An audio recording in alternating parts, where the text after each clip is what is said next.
When you go to the grocery store, you're trying to make the best decision possible for your health. You're basing these decisions primarily on the labels and the packaging of the food that you see. Sadly, nowadays grocery stores have more ads and billboards than your local interstate. These food labels can be confusing and deceiving. In this video, we're going to try to clear up some of that confusion by looking at the differences between organic foods versus conventional foods.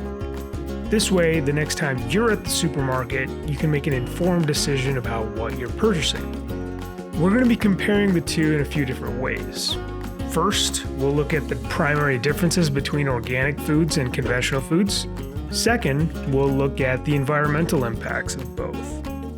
And finally, we'll see if there's any nutritional differences between organic produce or conventional produce.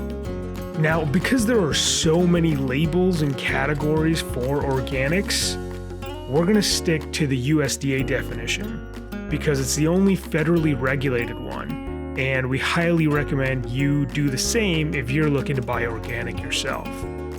Just make sure you look for this USDA organic seal on food items, and you'll know that's what we're talking about here. Basically, this seal means that the food inside that package was created under certain USDA regulations. And these regulations prohibit organic foods from containing certain things, like artificial preservatives, or colors, or flavors, and require that at least 95% of the ingredients are organic. There are some ingredients that are allowed to be conventional, and the USDA has a list of these. But it's primarily things like yogurt enzymes, for instance, or baking soda for baked goods. So it's not core components, but things that are essential and hard to procure naturally. I'll include a link for that list in the video description below.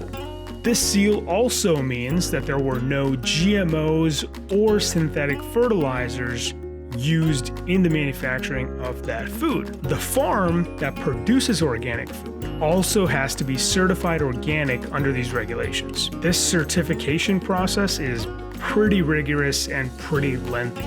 For example, the land that is used to produce USDA certified organic food cannot have had prohibited substances applied to it for 3 years before it's considered organic. This certification also requires an annual renewal where agency agents determine if the farm still complies with those regulations. The USDA website has a really great 2-page infographic on this, so I'll put a link for that in the description below as well.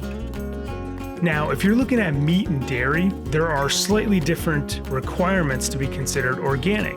For instance, 30% of a livestock's nutrition must come from pasture feeding, which is grazing in the pasture. Regulations also require that animals are raised in living conditions accommodating to their natural behavior, like the ability to graze on a pasture. These animals must also be fed 100% organic feed or forage and are not allowed to be administered any antibiotics or hormones. And these regulations can be pretty strict.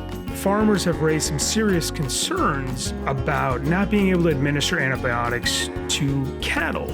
Take, for example, a cow that gets sick in an organic pasture. They can't be given antibiotics to treat that sickness. So either the farmer has to let that sickness run its course without the use of antibiotics, or sell that cow for slaughter, or sell it to a farm that produces conventional milk, which can give it antibiotics. Now let's compare the environmental differences between organic and conventional farming.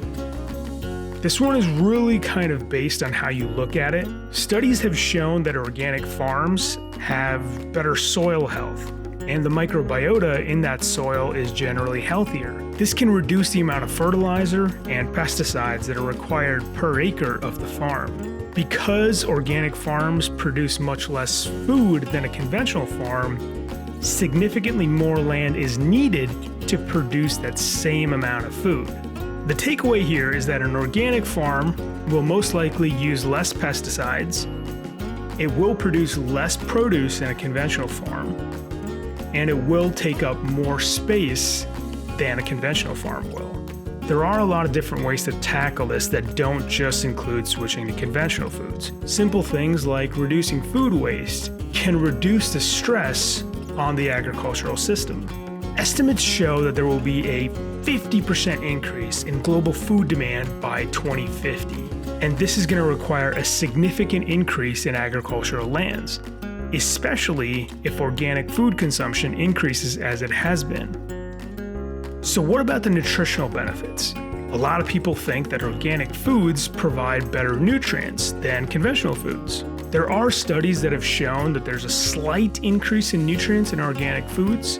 A lot of these studies have also pointed out that since organic foods don't last as long off of the farm, they must be consumed quicker than conventional foods. This means they're fresher on the shelf, and this may be the reason that higher nutritional content is seen in organic foods. As I pointed out earlier, organic foods also have less residual pesticides in comparison to conventional, but keep in mind that both of them are significantly less than the FDA limits. So, is organic food really better than conventional? Well, if you're looking for foods with lower pesticide levels, possibly more nutrition, organic foods might be the ones for you, especially if you can afford the higher costs. You should keep in mind, though, that these organic products do take more resources and land to produce, and that the strict regulations can put a huge strain on farmers who are trying to meet an increase in food demands. A good way forward might be to stick to organic foods for things like the Dirty Dozen. The Dirty Dozen is a list of fruits and vegetables that the Environmental Working Group classifies as the most pesticide-ridden foods they have found. They also release a list called the Clean 15, where they found low to no pesticide levels on these foods. You can find a link to both of these in the video description below. Hopefully, this will help you make an informed decision next time you're at the grocery store. We've recently posted a great article on our website that looks at other deceptive labels that are used in the grocery store. For instance, we found bananas that claimed to be cholesterol-free. All bananas are cholesterol-free. The only way for a human to get dietary cholesterol is through meat or dairy products. So make sure you check out that article in the description below so you can be better informed next time you're at the grocery store. Thanks for watching, and make sure you subscribe to our channel for additional amazing content.